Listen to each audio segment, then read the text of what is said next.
तो आइए जब 11th क्लास का इकाई के घनमूल के बारे में जानते हैं। कॉम्प्लेक्स नंबर का चैप्टर है जो बोल रहा है इकाई के घनमूल होता क्या है। ठीक है, तो चलिए देखते हैं। हम लोग सिद्ध कर चुके हैं पहले क्लास में -1 प्लस √3i/2 इसमें क्या माने है ओमेगा। इसके बाद देखिए -1 माइनस √3i/2 को क्या माने हैं ओमेगा स्क्वायर। ठीक है, चलिए देखते हैं। और इसका एक और होता है इकाई घनमूल जो होता है कितना 1 आता है। ठीक, इसका फॉर्मूला हम लोग देखते हैं। रिमेंबर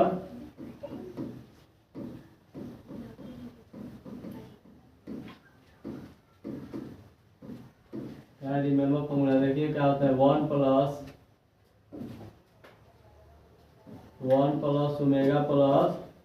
ओमेगा स्क्वायर कितना होता है 0 होता है। ठीक है, सूत्र है। इसके बाद देखिए 1 प्लस ओमेगा इक्वल टू कितना माइनस ओमेगा स्क्वायर। फिर देखिए 1 प्लस ओमेगा स्क्वायर बराबर minus omega. 4 number omega plus omega square बराबर कितना आ जाएगा -1। फिर ओमेगा क्यू स्क्वायर कितना आ जाएगा 1 हो जाएगा। ठीक है, ओमेगा का पावर 3 होगा तो कितना आ जाएगा 1 आ जाएगा। फिर से देख लीजिए -1 प्लस √3i/2 को क्या माने हैं ओमेगा।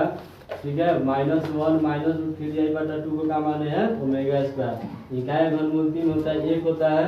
इसके बाद -1 प्लस √3i/2 बराबर ओमेगा 1 -1 माइनस √3i/2 बराबर omega square.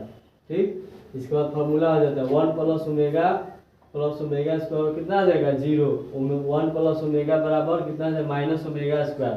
1 plus omega square बराबर minus omega plus omega square बराबर -1।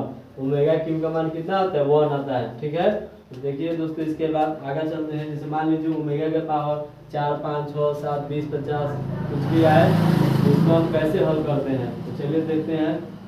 इसके आगे देखिए एक ट्रिक हम बता रहे हैं। ठीक है, उसी ट्रिक को आप ध्यान में रखिएगा।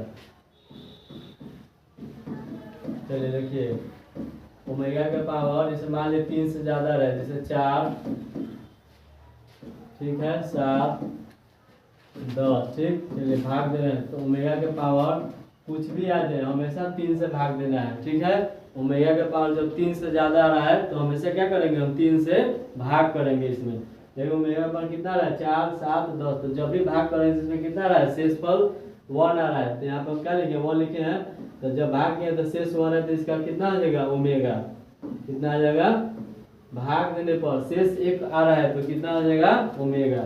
दूसरा देखिए भाग देने पर अगर शेष 2 आ रहा है तो कितना आ जाएगा ओमेगा स्क्वायर। तो ओमेगा का पावर 5, ओमेगा का पावर 8, ओमेगा का पावर 11। चलिए भाग देने हैं 3 से तो कितना ओमेगा का पावर कितना हो रहा है 3n + 2, यानी शेष कितना बच रहा है 2 बच रहा है। तो कितना आ जाएगा ओमेगा स्क्वायर। फिर देखिए जैसे मान लीजिए 1 आया 2 आया शेष 0 भी तो आ सकता है। तो इसका मान क्या आ जाएगा देखिए ओमेगा के पावर 3, ओमेगा के पावर 6, ओमेगा के पावर 9। चलिए भाग दिए और शेषफल कितना आ रहा है 0 आ रहा है 3n + 0। ओमेगा के पावर 3n + 0 तो कितना आ जाएगा 1 आ जाएगा। फिर समझ लीजिए भाग देने पर अगर शेष 1 बच रहा है, सब देखिए भाग देने तो शेष 1 आ रहा है तो इसका फॉर्मूला क्या आ जाएगा ओमेगा के पावर 3n + 1 इक्वल टू भाग देने पर शेष 1 आ रहा है तो सीधे आंसर 1 ओमेगा लिखेंगे। फिर भाग देने पर अगर शेष 2 बच रहा है तो सब में 2 बच रहा है, 3 से हम भाग दिए हैं तो ओमेगा के पावर 3n + 2 भाग दिए तो शेष कितना है 2 तो ओमेगा स्क्वायर। फिर देखिए भाग देने पर अगर शेष कितना 0 आ रहा है तो उसका आंसर कितना आ जाएगा, यानी पूरा कट जाएगा तो उसका आंसर क्या हो जाएगा 1 हो जाएगा।